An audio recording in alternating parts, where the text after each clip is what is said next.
আপনারা দেখছেন এসবি টিভির বিশেষ সংবাদ। ফেসবুকে ট্রাম্পকে বারবার হত্যার হুমকি, একজন গ্রেপ্তার। কিমের সঙ্গে সরাসরি আলোচনাকে গুরুত্ব দিচ্ছে ট্রাম্পের দল। লেবাননে যুদ্ধবিরতি চুক্তি অনুমোদন ইসরায়েলের। ইসরায়েলের যুদ্ধবিরতি, লেবাননের রাস্তায় বিজয়োল্লাস বাসিন্দাদের। গুপ্তচরবৃত্তির অভিযোগে ব্রিটিশ কূটনীতিককে বহিষ্কার করল রাশিয়া। ইসলামাবাদে ব্যাপক ধরপাকড়, বিক্ষোভ কর্মসূচি প্রত্যাহার পিটিআইয়ের। এবারে বিস্তারিত। যুক্তরাষ্ট্রের নবনির্বাচিত প্রেসিডেন্ট ডোনাল্ড ট্রাম্পকে হত্যার হুমকি দেওয়ার অভিযোগে অ্যারিজোনার এক ব্যক্তিকে গ্রেপ্তার করা হয়েছে। ম্যানুয়েল তামাজোটোরেস নামের ওই ব্যক্তি ট্রাম্প ও তার পরিবারকে বেশ কয়েকবার হুমকি দিয়েছেন। আদালতের নথিতে যদিও ট্রাম্পের নাম সরাসরি উল্লেখ করা হয়নি, কেবল তাকে ব্যক্তি এক হিসাবে উল্লেখ করা হয়েছে। বলা হয়েছে তিনি পাবলিক ফিগার, সাবেক ও বর্তমান প্রেসিডেন্ট। আদালতের নথি অনুসারে তামাজোটোরেস নামের ওই ব্যক্তি সম্প্রতি ফেসবুকে পোস্ট করা এক ভিডিওতে বলেন, ব্যক্তি এক, আপনি মারা যাচ্ছেন। ব্যক্তি এক, আপনার ছেলে মারা যাবে, আপনার পুরো পরিবার মারা যাবে, আপনার ভবিষ্যতে এটি একমাত্র বাস্তবতা। চলতি মাসের শুরুর দিকে পোস্ট করা আরেকটি ভিডিওতে তামাজোটোরেস ট্রাম্পকে গুলি করার হুমকি দেন। সে সময় তিনি একটি সাদা এয়ার 15 ধাঁচের রাইফেল দেখান, যার মধ্যে 30 রাউন্ড ম্যাগজিন ঢোকানো ছিল।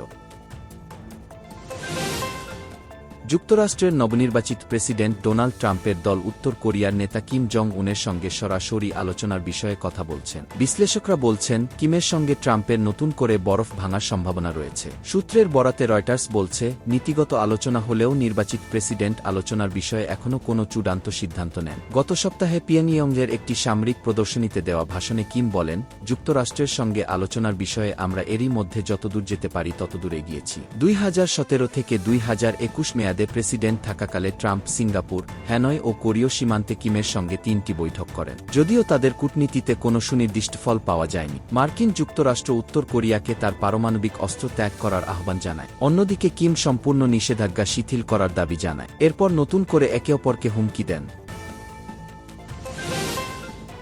লেবাননের সশস্ত্র গোষ্ঠী হিজবুল্লাহর সঙ্গে যুদ্ধবিরতি চুক্তি অনুমোদন দিয়েছে ইসরায়েলের মন্ত্রিসভা। গতকাল মঙ্গলবার প্রধানমন্ত্রী বেনিয়ামিন নেতানিয়াহুর সভাপতিত্বে অনুষ্ঠিত বৈঠকে এ সিদ্ধান্ত হয়। ইসরায়েলের একটি সংবাদ মাধ্যমের বরাত দিয়ে বার্তা সংস্থা রয়টার্স এ কথা জানায়। বৈঠক শেষে জাতির উদ্দেশ্যে ভাষণ দেন নেতানিয়াহু। এ সময় চুক্তির পক্ষে যুক্তি তুলে ধরে তিনি বলেন, উত্তর ইসরায়েলের বাসিন্দারা তাদের বাড়িঘরে ফিরে যাবেন। লেবাননে হামলার প্রতি ইঙ্গিত করে নেতানিয়াহু বলেন, হিজবুল্লাহকে ইসরায়েলি বাহিনী পিছু হটিয়ে দিয়েছে, তারা কয়েক দশক আগের অবস্থায় চলে গেছে।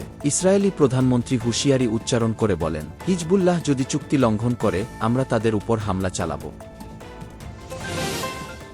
প্রায় 14 মাস পর ইসরায়েল হিজবুল্লাহ মধ্যে বহুল প্রতীক্ষিত যুদ্ধবিরতি শুরু হয়েছে। চুক্তি অনুযায়ী 60 দিনের জন্য লড়াই বন্ধ হবে। এখনও ইসরায়েলি সেনারা লেবানন ছেড়ে আসার খবর পাওয়া যায়নি। তবে এরই মধ্যে লেবাননে যুদ্ধবিরতিকে বিজয় হিসেবে উল্লাস শুরু করেছেন সেখানকার বাসিন্দারা। ইসরায়েল হিজবুল্লাহ যুদ্ধবিরতি চুক্তি ঘোষণার পর লেবাননে বাস্তুচ্যুত বাসিন্দারা নিজেদের এলাকাগুলোতে ফিরে আসতে শুরু করেছে। যদিও ইসরায়েলি সামরিক বাহিনী সতর্ক করে বলেছে, নির্দেশনা না দেওয়া পর্যন্ত এখনই যেন সরে না আসেন লেবানি। ইসরায়েলি সামরিক সতর্কতাকে উপেক্ষা করে মোটরসাইকেল এবং গাড়িতে উপকূলীয় শহর টায়ারে ফিরে আসতে শুরু করেছে বেসামরিক মানুষ।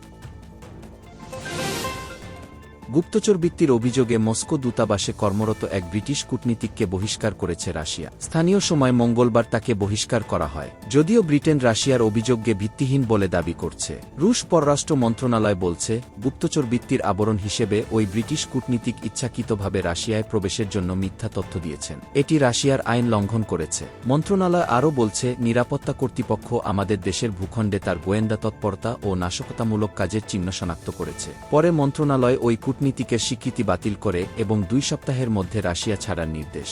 আমাদের কর্মীদের বিরুদ্ধে রাশিয়া বিদ্বেষপূর্ণ ও ভিত্তিহীন অভিযোগ এবারই প্রথম করেনি। আমরা যথাসময়ে এর জবাব দেব।